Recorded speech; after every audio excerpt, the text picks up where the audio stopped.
PU-nya, dan mereka melakukan pelepasan kawasan hutan itu secara sistematis. Kenapa saya katakan secara sistematis? Mereka buat pemukiman di dalam kawasan hutan, itu mengatasnamakan pemukiman masyarakat, namun tidak pernah ada masyarakat yang murni di sana itu melakukan pemukiman. Yang ada hanyalah pemukiman bagi karyawan-karyawan salah satu perusahaan tersebut.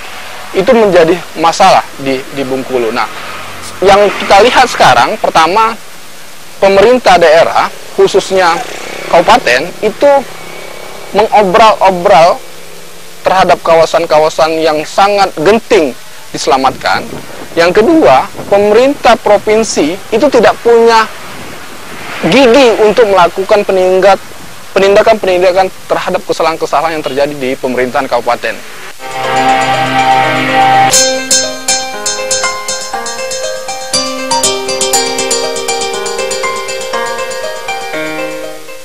Kalau kita bicara tentang penegakan hukum lingkungan di Bengkulu, tidak ada satupun. Jadi kita dorong, salah satu contoh kita dorong adalah penyelamatan kawasan Sungai Bengkulu yang menjadi 30% penduduk Bengkulu menggunakan air itu. Dan kita dorong itu, ternyata berapa kali kita dorong, pemerintah itu tidak mengerti bagaimana melakukan ini.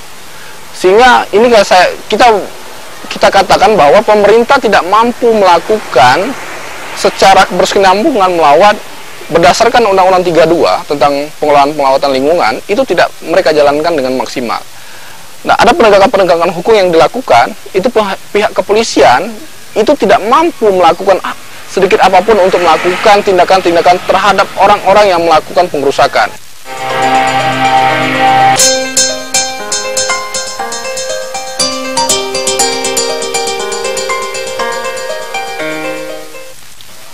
Ada 3 hal secara garis besar dampak kerusakan dari sungai. Sekarang masyarakat tidak pernah menggunakan air tersebut.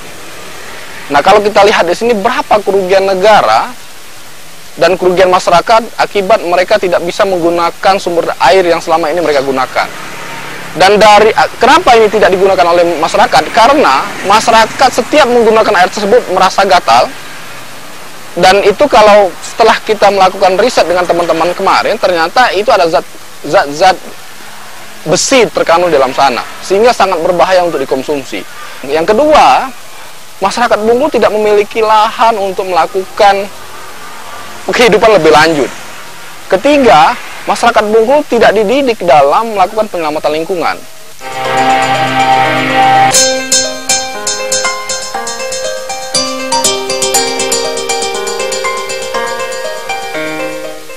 Seruan Walhi cepat lakukan audit lingkungan terkait dengan penghentian pengerusakan secara sistematis yang terjadi di lingkungan di Bengkulu. Setelah audit lingkungan, lakukan penegakan hukum terhadap orang-orang atau investasi yang melakukan pengerusakan.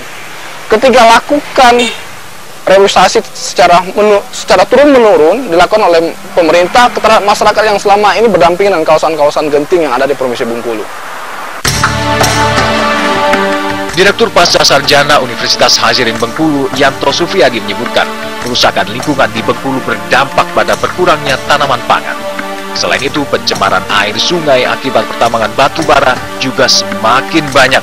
Sementara sanksi bagi perusak lingkungan hanya teguran tanpa konsekuensi hukum apapun.